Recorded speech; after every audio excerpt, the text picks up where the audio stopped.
Michael Jackson 150 साल जीना चाहता था। किसी के साथ हाथ मिलाने से पहले दस्ताने पहनता था, लोगों के बीच में जाने से पहले मुंह पर मास्क लगाता था। उसकी देखरेख करने के लिए उसने अपने घर पर लगभग 12 डॉक्टर नियुक्त किए हुए थे, जो उसके सर के बाल से लेकर पांव के नाखून तक की जांच दिन प्रतिदिन किया करते थे। उसका खाना लेबोरेटरी में चेक होने के बाद उसे खिलाया जाता था। उसको व्यायाम कराने के लिए 15 लोगों को रखा हुआ था। माइकल जैक्सन अश्वेत था। उसने 1987 में प्लास्टिक सर्जरी करवाकर अपनी त्वचा को गोरा बनवा लिया था। अपने काले माँ बाप और काले दोस्तों को भी उसने छोड़ दिया। गोरा होने के बाद उसने गोरे माँ बाप को किराए पर लिया और अपने दोस्त भी गोरे बनाए। शादी भी गोरी औरतों के साथ की। नवंबर 15 को माइकल ने अपनी नर्स डेबी रो से विवाह किया, जिसने प्रिंस माइकल जैक्सन जूनियर और पेरिस माइकल कैथरीन को जन्म दिया। वो 150 साल तक जीने के लक्ष्य को लेकर चल रहा था। हमेशा ऑक्सीजन वाले बेड पर सोता था। उसने अपने लिए अंगदान करने वाले डोनर भी तैयार कर रखे थे, जिन्हें वह खर्चा देता था ताकि समय आने पर उसे किडनी, फेफड़े, आंखें, किसी भी शरीर के अंग की जरूरत पड़े तो वह उनको आकर दे दें। उसको लगता था कि पैसे और अपने रसूख के बदौलत मौत को भी चकमा दे सकता है, लेकिन वह गलत साबित हुआ। 25 जून 2009 को उसके दिल की धड़कन रुकने लगी। उसके घर पर 12 डॉक्टर्स की मौजूदगी में हालत काबू में नहीं आई। सारे शहर के डॉक्टर उसके घर पर जमा हो गए, वह भी उसे नहीं बचा पाए। उसने 25 साल तक बिना डॉक्टर से पूछे कुछ नहीं खाया था। अंत समय में उसकी हालत बहुत खराब हो गई थी।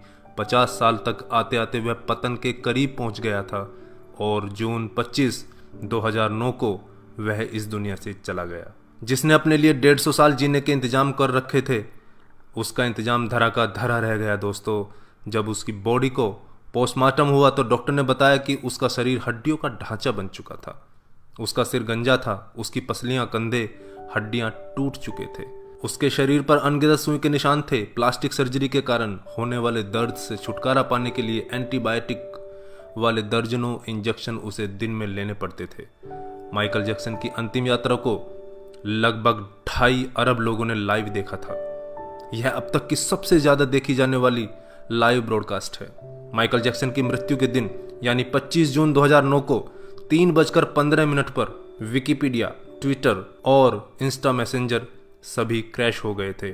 उसकी मौत की खबर का पता चलते ही गूगल पर 8 लाख लोगों ने माइकल जैक्सन को सर्च किया।